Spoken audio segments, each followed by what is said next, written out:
साथियों, आज त्रिपुरा में जो सरकार है वो गरीब का दुख भी समझती है और गरीब के लिए संवेदनशील भी है।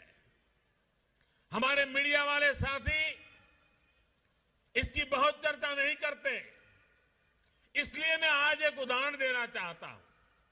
जब त्रिपुरा में पीएम आवास योजना ग्रामीण उस पर काम शुरू हुआ तो एक मुश्किल आई कच्चे घर की सरकारी परिभाषा से।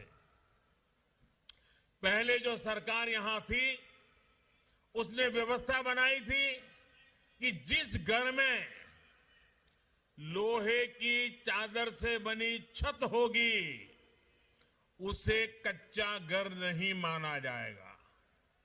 यानी घर के अंदर की सुविधाएं भले ही जर्जर हो, दीवारें मिट्टी की हो, लेकिन छत पर लोहे की चादर होने भर से उस घर को कच्चा नहीं माना जाता था। इस वजह से त्रिपुरा के हजारों ग्रामीण परिवार पीएम आवास योजना के लाभ से वंचित थे।